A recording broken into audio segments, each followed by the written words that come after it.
সত্য প্রচারে সোচ্চার। পাঁচবিবিতে আওলাই ইউনিয়ন বিএনপির সম্প্রীতি সভা অনুষ্ঠিত হয়েছে। আমরা বিএনপির পরিবার, আমরা হিন্দু, বৌদ্ধ, খ্রিস্টান কোনো ধর্মের লোককে আঘাত করব না। ধর্মবর্ণ নির্বিশেষে সবাইকে নিয়ে আমরা একসাথে চলব। আমার নেতা তারেক রহমান যেদিন বাংলাদেশের মাটিতে ফিরে আসবে তখন মনে করবেন নির্বাচনের ঘণ্টা বেজে গেছে। ধানের শীষ মার্কা যতদিন বিজয়ী হয় নাই ততদিন আমাদের সংগ্রাম চলবে। বৈষম্যহীন দেশ গড়ার প্রত্যয়ে পাঁচবিবি উপজেলার আওলাই ইউনিয়ন বিএনপির আয়োজনে সকল ধর্মের লোকদের অংশগ্রহণে আজ 23 সেপ্টেম্বর সোমবার বিকেলে সাইলট্টি রায়গ্রাম উচ্চ বিদ্যালয় মাঠে অনুষ্ঠিত এক সম্প্রীতি সভায় এ কথাগুলোই বললেন প্রধান অতিথি জয়পুরহাট জেলা বিএনপির আহ্বায়ক মোহাম্মদ গোলজার হোসেন। এই সম্প্রীতি সভায় সভাপতিত্ব করেন ইউনিয়ন বিএনপির সভাপতি মোহাম্মদ মোজাহার আলী মণ্ডল। ইউনিয়ন বিএনপির সাধারণ সম্পাদক মোহাম্মদ আলীর সঞ্চালনায় এতে প্রধান বক্তা হিসেবে বক্তব্য রাখেন সাবেক এমপি মরহুম মোজাহার আলী প্রধানের সুযোগ্য পুত্র জেলা বিএনপির যুগ্ম আহ্বায়ক মোহাম্মদ মাসুদ রানা প্রধান। আরও বিশেষ অতিথির বক্তব্য রাখেন পাঁচবিবি থানা বিএনপির সভাপতি আলহাজ সাইফুল ইসলাম ডালিম, সাধারণ সম্পাদক আব্দুল হান্নান চৌধুরী, পৌর বিএনপির আহ্বায়ক আবুল হাসনাত মণ্ডল হেলাল, যুগ্ম আহ্বায়ক জিয়াউল ফেরদৌস রাইড, জেলা কৃষক দলের সদস্য সচিব মঞ্জুরে মৌলা পলাশ, জেলা যুব দলের সাবেক সভাপতি ওবায়দুর রহমান সুইট, থানা বিএনপির সাবেক যুগ্ম সাধারণ সম্পাদক আবু তাহের, জেলা স্বেচ্ছাসেবক দলের যুগ্ম আহ্বায়ক মমিন খন্দকার ডালিম ও পৌর বিএনপির নেতা আহসান হাবিব প্রমুখ। আরও উপস্থিত ছিলেন জেলা যুব দলের যুগ্ম আহ্বায়ক আনিসুর রহমান, উপজেলা যুব দলের নেতা নয়ন প্রধান, উপজেলা ছাত্র দলের আহ্বায়ক ফয়সাল হোসেন আপেল, পৌর ছাত্র দলের আহ্বায়ক রাব্বিউল ইসলাম রকি, উপজেলা স্বেচ্ছাসেবক দলের সদস্য সচিব গোলাম নাসির বিপ্লব, পৌর স্বেচ্ছাসেবক দলের আহ্বায়ক হুমায়ুন কবির, সদস্য সচিব হাসানুর রশিদ রাব্বি, মহিপুর কলেজ শাখা ছাত্র দলের আহ্বায়ক ইমানুর রহমান সহ আরও অনেকেই। এই সম্প্রীতি সভায় জেলা, উপজেলা ও ইউনিয়ন পর্যায়ের হাজার হাজার নেতাকর্মী ও বিভিন্ন ধর্মাবলম্বী লোক উপস্থিত ছিলেন। জয়পুরহাট থেকে জেলা প্রতিনিধি মোহাম্মদ দবিরুল ইসলামের report, DD channel news desk. Hindu, মুসলমান, বৌদ্ধ, খ্রিস্টান একসঙ্গে আমরা এদেশের সামাজিক কর্মকাণ্ড করব। হিন্দু, বৌদ্ধ, খ্রিস্টানকে আমরা কোনোভাবে আঘাত করব না। আমাদের এই সম্প্রীতি শুধু তাই নয়, এই দেশের যারা মানুষ আছে সবাইকে একসঙ্গে নিয়ে আমাদের বিএনপি পরিবার আমরা একসঙ্গে কাজ করব। শুধু দু একটা কথা বলেই শেষ করব। এত গরমের মধ্যে আপনারা যেভাবে বসে থেকে বক্তব্য শুনলেন, সবাইকে এই জন্য জেলা বিএনপির পক্ষ থেকে, জয়পুরহাট জেলা বিএনপির পক্ষ থেকে ধন্যবাদ জানাচ্ছি। এবং আমার নেতা তারেক রহমান যখন এই দেশের মাটিতে ফিরে আসবে সেদিনই মনে করবেন যে বাংলাদেশে নির্বাচনের ঘণ্টা বেজে উঠবে। যতদিন আমার নেতা তারেক রহমান দেশে ফিরে নাই ততদিন মনে করবেন না যে এদেশে নির্বাচনের কোনো ঘণ্টা বেজেছে। তাই সবাইকে ইস্পাত কঠিনভাবে একত্রিত হয়ে বিএনপিকে শক্তিশালী করতে হবে। আওলাই বিএনপি যতক্ষণে জয়পুরহাট যায় না, জয়পুরহাটের মাটিতে মিছিল শুরু হয় না, এত দূর থেকে আপনারা যেভাবে মিছিল নিয়ে আপনারা যখন যান তখনই মিছিল শুরু হয়। আপনারা যেভাবে যাচ্ছেন, আমরা আসার সময় আমার যে সঙ্গে যে গাড়ি চালাচ্ছে তাকে বলেছি যে আওলাই বিএনপি কিভাবে জয়পুরহাটের জনসভাতে যায়। তাই আমাদের সংগ্রাম শেষ হয়নি। এই সংগ্রামের জন্য আওলাই ইউনিয়ন বিএনপি সবসময় প্রস্তুত থাকবেন এবং আগামী নির্বাচনে ধানের শীষ মার্কা যতদিন বিজয় হয় নাই ততদিন আপনাদেরকে আন্দোলনে সচেষ্ট থাকতে হবে।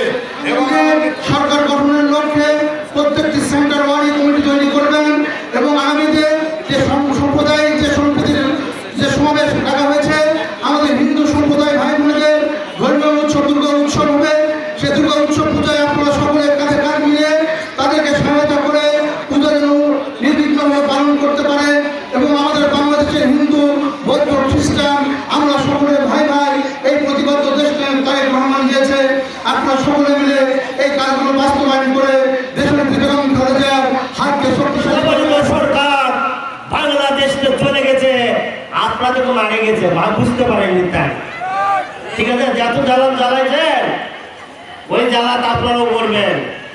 আপনাদের তাই ভদ্র হয়ে যায়, ভালো কাজ যারা করবে, দেশকে যারা গড়াতে চায়, দেশের মানুষকে যারা সহযোগিতা করতে চায়, যেগুলো করছেন, মানুষের অর্থ আত্মসাৎ করছেন, কেউ টাকা নিয়ে রাখছেন, 5 মিনিটের মিটিং করছে, আমি শুনছি অনেক টাকা নিয়েছেন দোকানের নামে। আমি কালকে তাদেরকে বলে দিয়েছি আপনারা এই টাকাগুলো ফেরত দেন, নচেত জনগণ কিন্তু খুঁটির সঙ্গে ভাইদের যখন পিটুন ধরবে টাকাও দেবেন, ব্যাজ যদি হবে। আপনাদের ইউনিয়নের আওয়ামী লীগের নেতা কর্মীদেরকে বলতে চাই, আপনারা সন্তান হয়ে যান, আপনারা যে ভুল করেছেন তওবা করে ভালো মানুষ হয়ে যান। সকলকে ধন্যবাদ। চাই এই হায়না সরকার প্রতি আন্দোলনে কিছু হায়না ব্যক্তি তৈরি হয়েছিল, তারা 17টি বছর আমাদের উপর অত্যাচার নিপীড়ন করেছে। আমি একটি উদাহরণ দিতে চাই, তারা সম্মানীদের সম্মান রাখে নেই, জুনিয়রদের স্নেহ করে নেই, মানুষকে ভালোবাসে নেই, শুধু তারা তাদের পকেটে টাকা তাজা করার জন্য দুর্নীতিতে এবং সন্ত্রাসীতে ফাঁস হয়েছিল বান্ধবীতে। একটি উদাহরণ দিতে চাই, এই আমলা ইউনিয়নের একজন মাদ্রাসার সুপারকে উনি একটি নিয়োগে উনি বলেছিল আমার মাদ্রাসা চলাতে ভালো শিক্ষক দরকার, ভালো কর্মচারী দরকার। সেখানে তাদের মনোভূত না হওয়ার জন্য তাকে তুলে নিয়ে যায়, বাঁশ দিয়ে পিটিয়েছে। এই ধিক্কারজনক আমি নিন্দা জানাই। সেই দিন তিনি প্রতিবাদ করতে পারেন নাই। আমাদের সাইফুল ইসলাম ডালিমকে একটি মিটিংয়ে তারা কৌশলরত অবস্থায় এটা বলেছিল। তাই যে ব্যক্তি ঘটিয়েছিল কুসুমবাই ইউনিয়নের চেয়ারম্যান, এই আওয়ামী লীগের কুখ্যাত খুনি এই জিয়াদ মন্ডল, সেদিন এই অপ্রীতিকর ঘটনা ঘটেছিল। তাই আমি আওলাইবাসীকে বলতে চাই, শুধু আওলায় নয়, আমার শহীদ ভাই বলে গেলেন তৈরি চেয়ারম্যান, শুধু ওই তৈরি চেয়ারম্যান বা জিয়াদ নয়, আওয়ামী লীগের প্রতিটা ব্যক্তির মুখে রক্ত লেগে আছে, যেটা শেখ মুজিব তৈরি করেছিল সিরাজ শিকদারের মাধ্যমে, সোনিয়া সিনহা তৈরি করেছে আমাদের ছাত্র জনতার মাধ্যমে। এই খুনির বিচার চাই, এই খুনির অবশ্যই আমাদের বাংলাদেশে ফাঁসির বিচার হতে হবে, এই আশা ব্যক্ত করে সকলের সুস্বাস্থ্য অধিকার কামনা করে আমি আমার কথা এখানে শেষ করলাম। ধন্যবাদ সকলকে। আসসালামু আলাইকুম ওয়া রাহমাতুল্লাহ। বিগত 17 বছর ধরে শেখ হাসিনা বাংলাদেশে ক্ষমতায় এসে খুন করেছে, গুম করেছে, লুট করেছে বাংলাদেশের সকল শিক্ষা প্রতিষ্ঠান, বাংলাদেশের সকল শিল্প প্রতিষ্ঠান, বাংলাদেশের সকল খাতকে ধ্বংস করেছে। সবচেয়ে বড় বিষয় যেটি, বিএনপির হাজার হাজার নেতাকর্মীকে হত্যা করেছে। ভাইরা আমার, এই খুন গুমের কারণে আমরা শেখ হাসিনার ফাঁসির দাবি জানাচ্ছি। আজকের এই সভা থেকে আমরা দাবি জানাই, এই খুনি শেখ হাসিনা যার মুখে রক্ত, হাতে রক্ত লেগে আছে, আমরা তার ফাঁসির দাবি করছি। আর একটি কথা বলে শেষ করবো, সেইটি হলো এই 17 বছর ধরে বাংলাদেশকে যারা দুর্নীতি করেছে, লুট করেছে, দখল করেছে, মানুষের উপর অত্যাচার করেছে, সেই দলের নাম হচ্ছে আওয়ামী লীগ। বাংলাদেশকে যদি প্রচিত করতে চান, আওয়ামী লীগকে নিষিদ্ধ করতে হবে।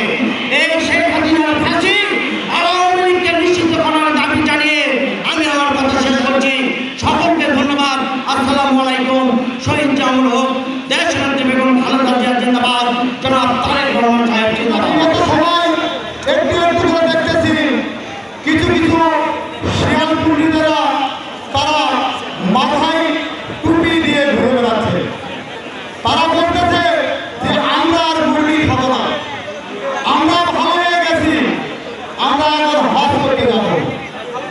এই ধরনের কিছু কাজ